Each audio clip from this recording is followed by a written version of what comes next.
Hey, good morning, everybody, and welcome to On the Spot 947, where we sit down, we have a little tete-a-tete with some of the biggest and talented names in the arts, and equally those who are on their artistic journey in the hopes of influencing and changing the world. Because yes, you can do that, even if this in time of the pandemic. Now, time flies when you're having fun or where you're not paying attention. It's a brand new month. And we have someone special to open this July for us. And he's a singer-songwriter who hails from Florida and is quite comfortable with the sound that he's giving listeners worldwide that combines his love of pop, jazz, soul, and R&B. I first came onto the music scene in 2017 with the release of a single called Love No More, and that's taken from his first EP that's called Tell Your Friends. Now, it looks like that title certainly paid off because pretty soon he started to increase his fan base, and by the time his second EP came out, titled Leave Me Before I Love You, there was certainly a demographic number that you need to pay attention to. Now that he's back with another EP, I believe it's his third. It's called It's Not That Serious. But given what he's done so far, I beg to differ. And he really is serious about what he's doing. Let's say hello and good morning to Austin. Hello, Austin. How's it going, everyone? We're doing good, doing good. Good morning to you. But I mean, good morning for us, but good evening to you. So Right. it's Yeah, always it's a good feels so little. surreal when you get to talk to someone from the other side of the world. So I know it's so funny seeing that you have like sunlight coming through your window. yeah. It's so dark out here right now. Well, you've got your own light coming back. That's true. Lighting you from behind. Yep. With a pair of guitars, which I was telling you, off air. It's like you won't have to go to a music store to get it because it's right there behind you. I mean, I had to go to a music store at some point, but now I don't have to. Yeah, which yeah. is good. Heck, you can open up your own music store if you want. Add more guitars to the wall, and I will definitely add more guitars to the wall. You ain't got to worry about that. right. You still got some space, on the left and the right. But yeah, welcome to On the Spot 947. We are happy to have you here today, and thanks for spending some time with us. Now, we know that your real name is Austin Sanders. I'm not sure if I'm supposed to let people in on that secret, but you decided to stick with just your first name with a slightly different twist by removing the vowels from your first name, and your artist name is it's read as Austin, but it's ASTN, and just read it like your first name. Can you tell us the process on how you come to decide to call yourself that way? Yeah. So I thought, I don't know, I'm one of those people that I always thought it'd be weird if people called me something other than my actual name. So I knew Okay. I wanted to be pronounced Austin. Like I didn't want to be like under like a completely different alias or anything. So um I don't know. And I just typed out my name and I was like, I've been looking at that name for like 19 years. So I was like, let's switch it up a little bit. I took out the U and the I. Yeah.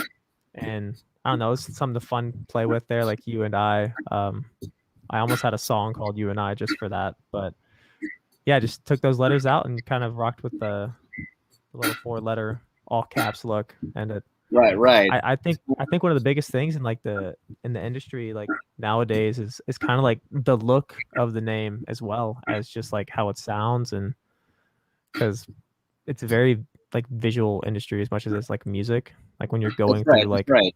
a streaming service, you see a name that you don't know of. If it looks cool, you're probably gonna click on it. Yeah, So I agree. That's a good move.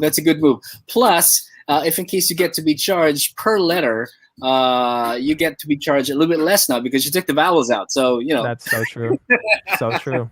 Would you agree that sometimes a singer's music is also determined or categorized by the name that the artist goes by? Like for Lady Gaga, we know that name alone gives you a musical impression of someone who wants to be taken seriously, but also has a sense of whimsy and flamboyancy. Shaffer Smith goes by Neo, and for the time that he's on the scene, we know that he has always something new to give us. What would you want listeners to take away after, let's say, seeing your name without listening to your music yet? Yeah, I think it's like a bit mysterious. I kind of like that aspect of things. I grew up being pretty introverted and I was just very to myself. And I think what's kind of funny about my name is like people pronounce it as Aston or Austin or Ashton. they pronounce it all kind of different things, which I think is funny. It's like a mystery as to how it's pronounced.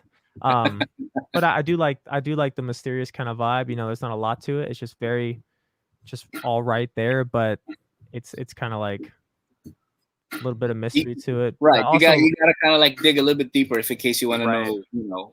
right. If you kind of want to know where the vowels went, you know, maybe they hopped onto another farm or something. Maybe they did. Or maybe they hopped into a song title. I don't know. Right.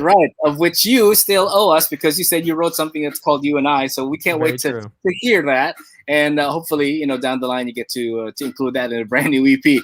But let's look back on what you've done so far for yourself. You released your first EP back in 2017, and although it's only about 4 years, but given that it's a throwback Thursday, would you mind taking us back how that project came to be? Yeah, that was like our first attempt. Me and my team, like, it was our first project that we did together. And it was our first attempt at kind of just putting a body of work, just throwing some songs together. And you know, it was also my first time like collaborating with other producers and other artists to you know, kind of find the sound that was that EP. And it was actually like extremely difficult to figure out how to write songs that went together. You know, I had been doing singles up until then, but writing songs that like coexist with each other was a challenge. It was a good challenge. Obviously, it's like it's taught me a lot, but I feel like it's funny. It's funny looking back on those songs because the songs we just did, the It's Not That Serious EP, it's very relieving to see the progress and growth in just the rollout and process of getting those songs out, and you know, seeing how they work together. Right. Was there some sort of deliberation why the EP was called Tell Your Friends? So yeah, my first one was called Tell Your Friends, and I think I was just such like a I was such like a low key artist, like very low key. Like it was my first attempt at putting my music out there, and I just thought, what better title than Tell Your Friends? You know, it's right there. The promo is in the title. So right, there you go. By word of mouth, of course. Your friends will always be the first people to champion your works. Like, hey, I've got a new song. You have time to hear it? Yeah. You know, play it. There's no better advertisement than that. Right, exactly. Good title. Before moving to California, you also lived in Arkansas and Alabama, Georgia, Florida, predominantly in the South.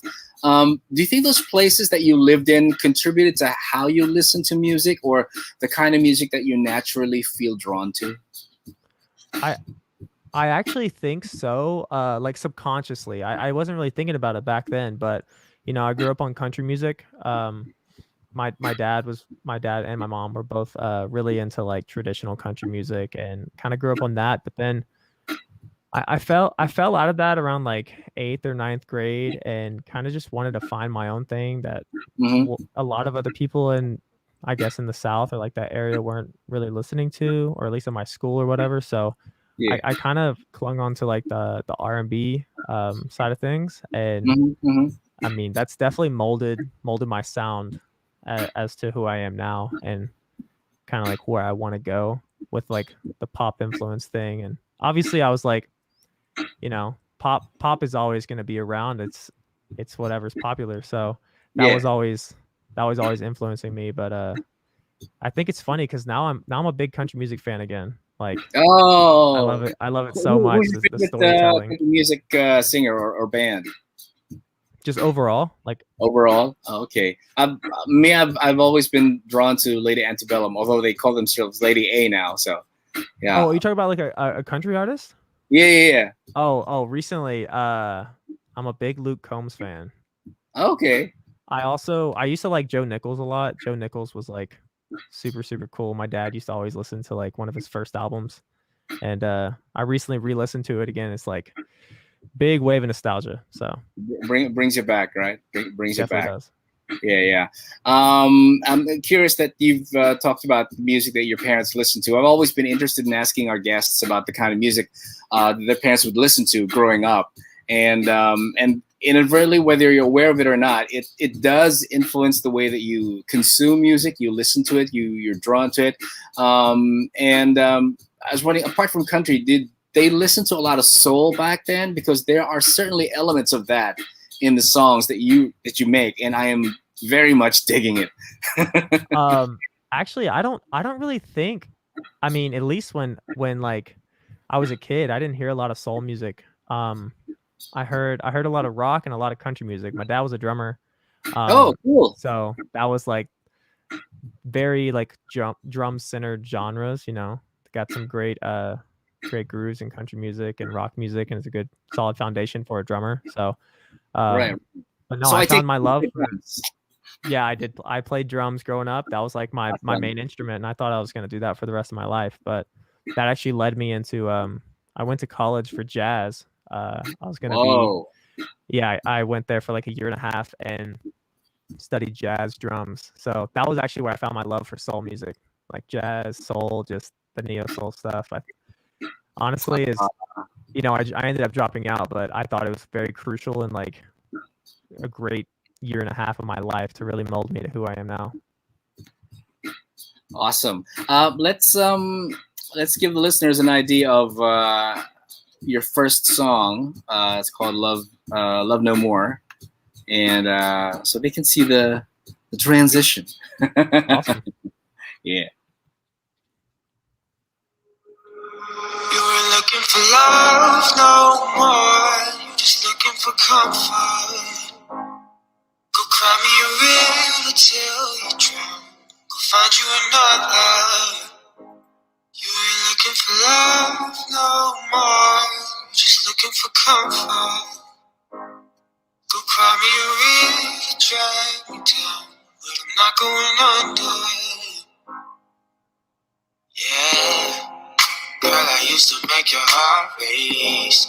Lately we ain't speaking, we just touching base. Still remember times back at our place, saying you was bad but couldn't hold it straight. Ooh, that was back when it was real, yeah. Back when everything we said was from our feelings. Moments spent together we was building. Now we constantly wounded and we ain't healing. Can't nobody do it like I do it, and you know that. You was getting lazy and you still ain't got your flow back. We just wasting time, it seems like every time we go back. Not just shop, but girl, you just a throw. You ain't looking for love no more. Just looking for comfort. Did anybody tell you that they're giving you this song's giving us a little bit of John Legend vibe? I haven't heard that, but that is a wonderful compliment. Thank you. Yeah, well, when you were saying, you know, the verses "looking for love no more," I don't know, maybe it's because the way that you sang it, there's a little bit of air in the way that you pronounce the words. It just, you know, gave me that John Legend vibe. So it's like, yay. That's definitely something you want to hear as an artist.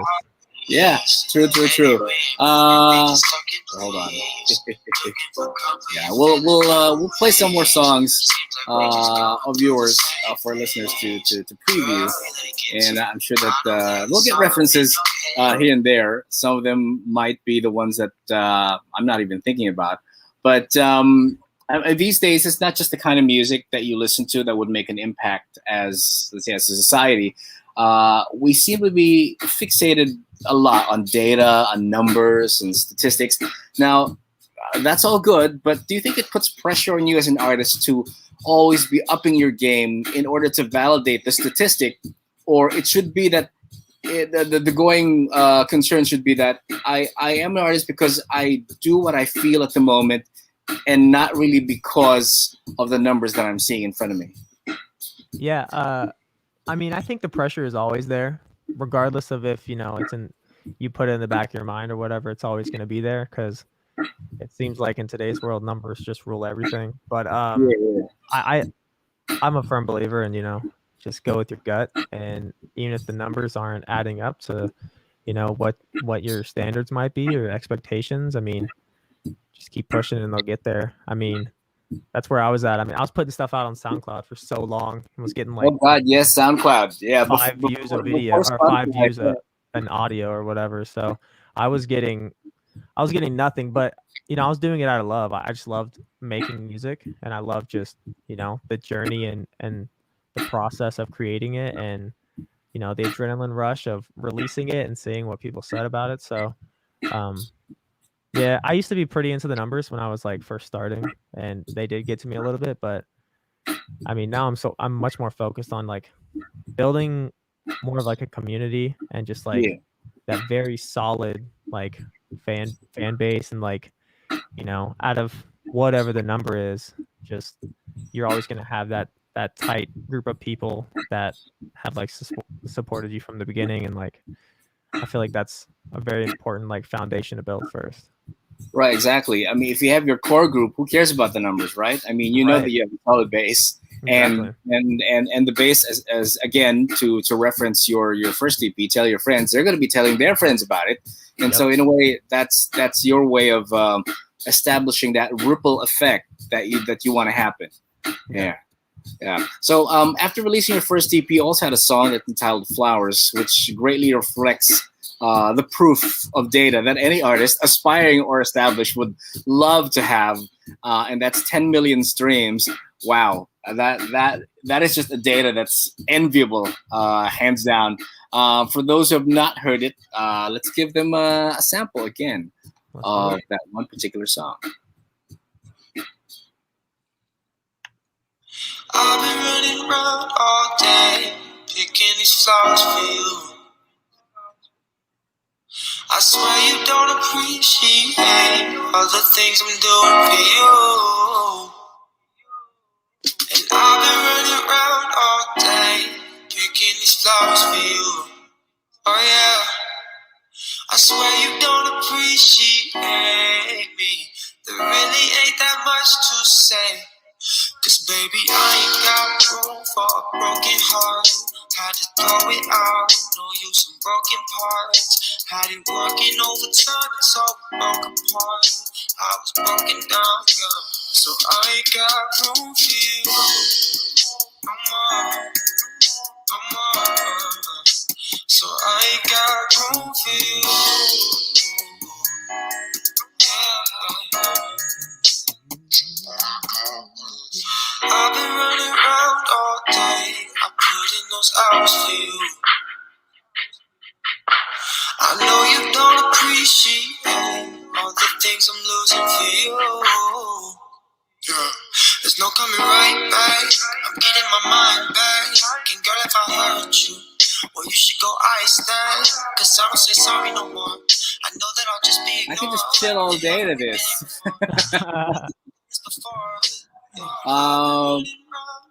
Can you tell us a little bit of history of how you got to write the song? Yeah, so this is by far like my most popular song out right now. I released it on Valentine's Day of 2018. Perfect day to do that. Yeah, and it was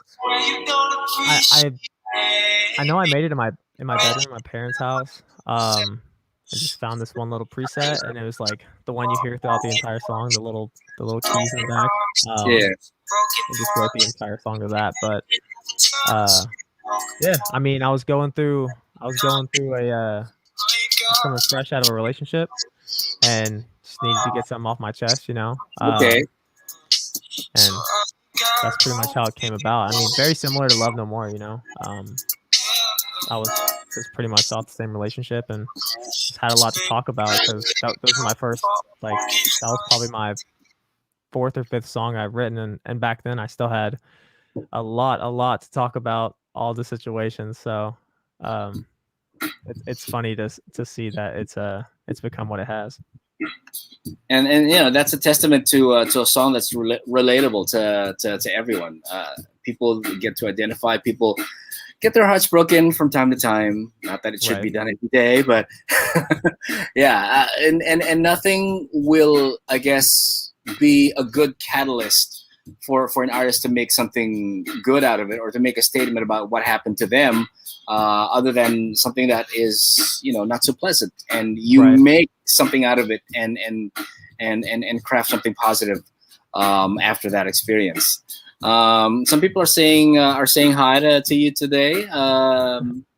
Let's see, Chris Len is saying hi. Otef is saying hello from Las Piñas. Juan Miguel is also saying good morning. Paulo Sioson, good morning from San Juan, and also Jem Bernardo. Thank you guys Awesome, for keeping us company today. You currently have about 24,000 plus followers on Instagram, about 96,000 followers on TikTok. Apart from the number of streams that you have on Spotify, when you hear numbers like that, in a way, does it blow your mind, or does it make you bite your nails in anticipation for the next reaction that your fans are going to have when you release a new song? Yeah, I think it's looking back, in the grand scheme of things, it's extremely mind blowing. It's like that's honestly the tough part about being an artist. It's like, we just had a conversation about like the numbers. Yeah. Whether or not they're going to be great or not up to your expectations. I mean, it's just in loving the process and the journey and like, getting there. I mean, I remember when I hit 10K on Instagram, I wasn't nearly as excited as I wanted to be because I was so focused on like, I was like, okay, I hit 10K. Now I want 20K. Yeah. And, I feel like it's super important to like relish in those moments. And over the past year or so, I've tried to work on that. And, especially with like, when you grow really fast on a certain platform or wherever you're growing, it's very easy to kind of just, put that gratitude to the side and kind of just keep tunnel vision or whatever. So yeah. That's right. just looking back on it, extremely grateful for it. And I mean, it is nerve wracking to have that many eyes on you. Every decision you make, So, but it's a beautiful thing. I mean, it is definitely what you want as an artist. Congrats for you for growing that fan base, and I know there's a lot of hard work and a lot of sacrifices well made to grow that fan base. And if for those people who just would follow artists left and right in different platforms, we see the numbers as just the number, but sometimes we also fail to realize that there is work behind that number. So yeah, kudos to everyone who's doing so well on different platforms, and of course that includes you. Your latest release is called "It's Not That Serious." Well, I said I beg to differ that it's not. Can you tell us why you named the album that way, and also was there ever a toss-up between releasing an EP instead of a full 10 or 12 track album? Yeah, the in regards to the EP/album decision, it is a tough thing. I mean, I've been putting out EPs for a while now, and obviously I know that the fans want an album. The EP is half of an album pretty much. So it was like, come on, where's the other half? But I feel like as an artist right now, I'm very content with like these little 5-song projects, and right. I feel like I have to get into a certain headspace and really figure stuff out and develop a little bit more to really get that album I want. I mean, a debut album is a big deal, and I want it to be a big deal. So just really focusing on that. I mean, it'll happen when it happens. I can't really plan it out, Yeah. Some things like that are not. Well, there's always a box set. That's true. That is true. Put 2 EPs in one box set, and then you got an album. So Right. And that's the thing about like the EP. So like these 5 songs on the It's Not That Serious EP, they kind of came about at pretty much all the same time within like 3 months of each other. So I felt it best that they stick together, and there's no other songs that really happened around that time frame and really have the same kind of meaning and coexist together like that. So it'd be a shame to just toss some other stuff in there just to have it in there. Those things work well together, so why kind of like disrupt the flow and put something else that will take the focus out of it, if that's the flow that you're determining. While on the subject of album or EP, there are artists or groups that would release a body of work that would consist of 8 tracks. We would call it an album, while others will release a full 10 track, thereby perpetuating the notion that an album should at least have 10 songs or else. Anything less than that is either a 5-song EP or, lack of a better word, maybe a quasi album. As a consumer back in the day, I've always felt that the artist could have churned out just two more songs to make it 10. What's your stand on the proper number of tracks to constitute an album? I agree. I agree with the number 10. I feel like double digits or nothing. I feel like if it's below that, it's almost like a mixtape, or like just like an extra extended EP or whatever. Yeah. But you call it an EEP or something, no? Yeah, an EEP. Yeah, an EEP. We'll call it that. But no, I think 10. Definitely when my album is written, it's gonna be 10 songs at least. I'm even thinking like 12. 12 would be nice. Oh, great! That would be awesome. And for those who love to sing, you might actually include an instrumental track, 1 or 2. That would be super cool. Actually, I mean, yeah, like I produce like a lot of my tracks, so having that ability to just throw the instrumental on there is something I need to take advantage of. Yeah. Oh, that'd be great. And that's gonna be another market for you as well, for those who love to, to do karaoke and stuff. Yeah. But let's get back to your current EP. The latest single is called "LA Don't Look Good on You." Can you tell us what the song is all about? Yeah, so "LA Don't Look Good on You" came about right after I moved to LA. I moved here about 2 years ago, and the city here is just insane. So I'd been lacking a little bit of inspiration when I first moved out here, and Los Angeles was just what I needed to get the inspiration back. And I wrote it from the perspective kind of blended between how people on the outside see LA. It's very like pretentious and image driven, and how like the people that have lived here for a very long time kind of see it. So there are parts of the song that come across like very stereotypical, and like these LA girls that go out and party every night and like wake up in the afternoon and don't do anything except for party and wake up in the afternoon pretty much. So and then parts of the song is like kind of explaining how LA isn't everything it seems to be. Everyone thinks it's this magical place where all your dreams will come true, and that everyone lives a beautiful life here, but that's just not the case. And that kind of hit me whenever I first moved out here.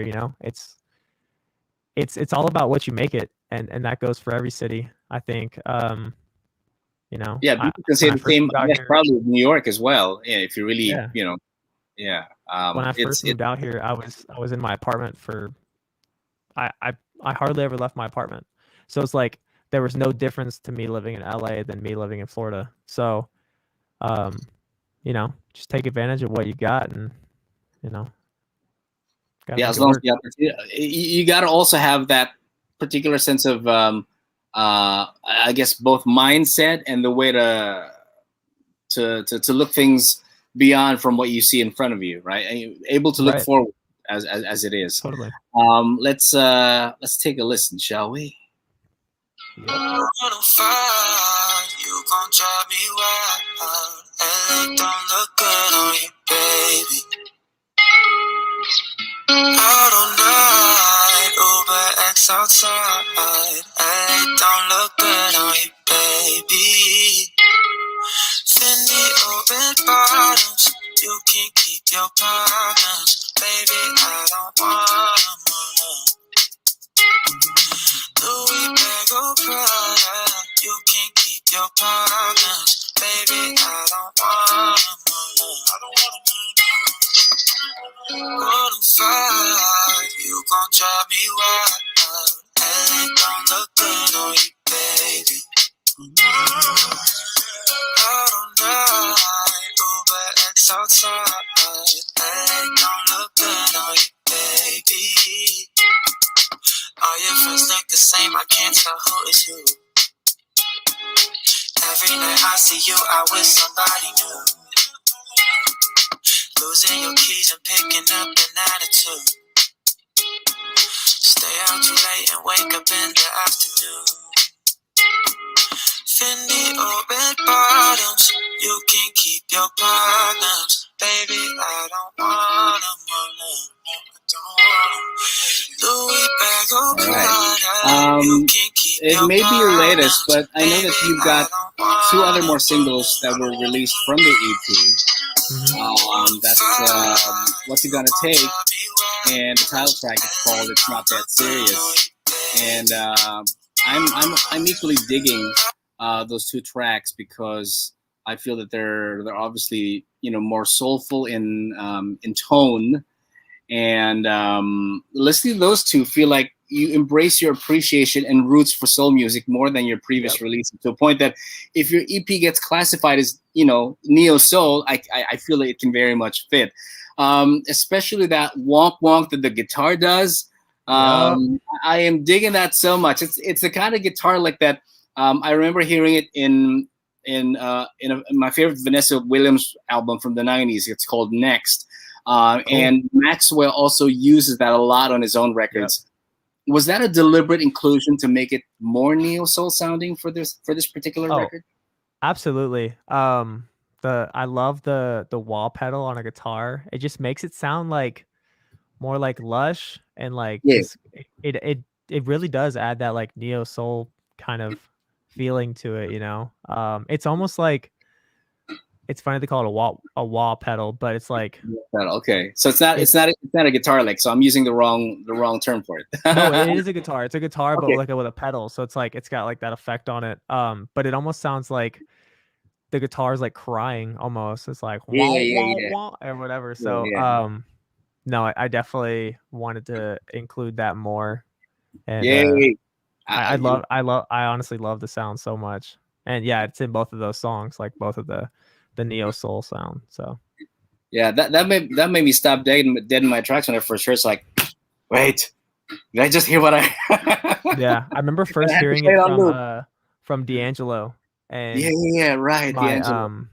One of my friends, my friend that got me into jazz music, his name's Andrew Tin. He's an amazing guitarist, and I remember he brought a wall pedal one day, and I was like, that sounds crazy. Like, it just adds a whole nother feeling to the guitar. Doesn't even sound like a guitar anymore, which is kind of crazy. A different dimension to it. Have you met any neo soul artists in person, or if it not, at least watched them perform live? Like, as you said, D'Angelo or probably Angie Stone, or? I haven't, unfortunately. I haven't seen a lot of like concerts. I feel like right when where I grew up, there wasn't a lot of like venues that were very close to me that were like accessible. So when I moved out to LA, I think I saw like 2 or 3 concerts while I was out here, and then the whole world shut down. So now we're getting back into the swing of things. Right, and more artists seems to have entertained the notion of online performances. Yeah. Anything like that happening in the near future for you, like or currently in the planning stages? Right. In terms of like online performances, I think it's a great idea. Or online. It's definitely like a it's trial and error thing, because it's so like such a new thing. There's not a lot of information about how to do it and how to get it done, especially like an independent artist. It's like I don't. It's hard to wrap my head around, but you can learn anything. Concert from your bedroom or something like that, or Yeah, I do those on my Instagram all the time. Yeah. I think those are really, really cool. Obviously not nearly as fun as having, the fans like right in front of you. You can interact with them, but it's the next best thing. Yeah, I agree. If given a chance to collaborate with artists out there, who would probably be your top 3 picks? Top 3. Oh, okay. So I'm gonna say, I really would like to collab with John Bellion. He's like, I think in like the pop world, he's like my number 1 pick. In terms of R&B, I would love to collab with Daniel Caesar and then Kehlani. Definitely would like to get a Kehlani collab. Awesome. Hope they're listening. Yeah, come on, guys. Yeah. We all live in the same city, so. Yeah, why not? Why not? It's a small world. It's a small city, so I mean, Yeah, not exactly. geographically small, but nonetheless, you never know who you're going to bump into. That's so true. If you're given a chance to write more or focus more on, would you pick melody or lyrics? Oh, that's so funny. I feel like my brain immediately goes to melody, Uh-huh. but the amount of time I spend on my lyrics is like, as much as I'm not a lyrics guy, like as a listener, I listen more for overall sound than just melody. But it's funny, as like an artist, I'm so like careful about my lyrics.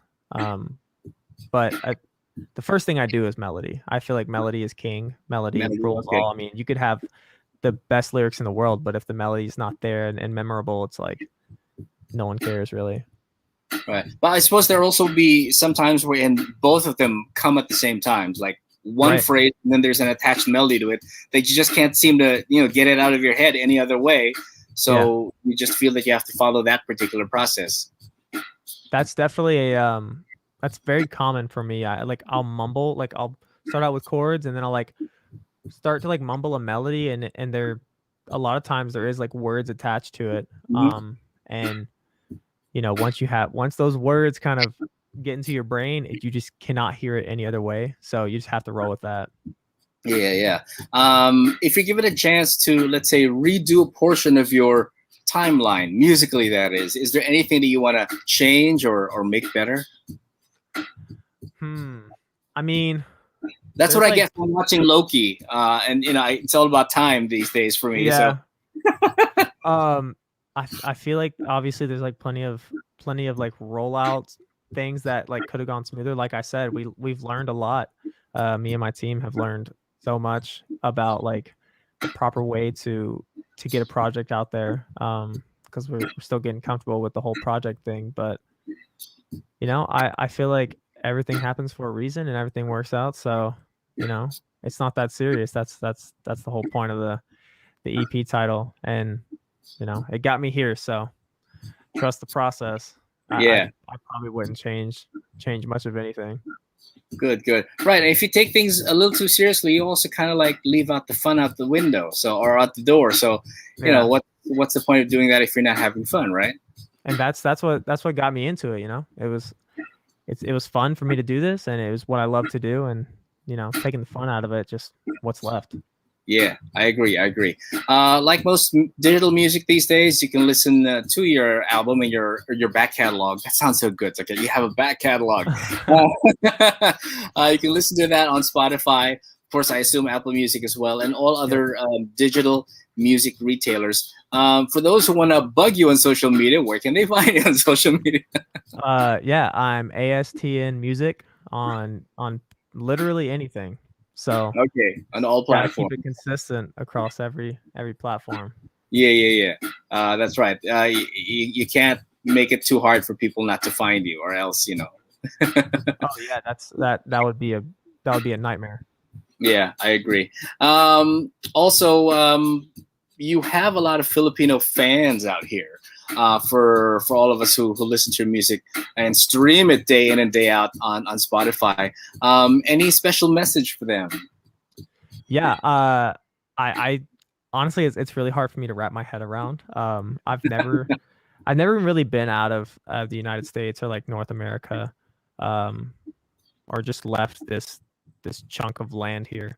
So it's like so hard for me to wrap my head around. Like my music can affect everyone there in the Philippines. But I just want to say thank you to everyone that has supported me, and I can't wait to get out there and actually like see everyone face to face, and Yeah.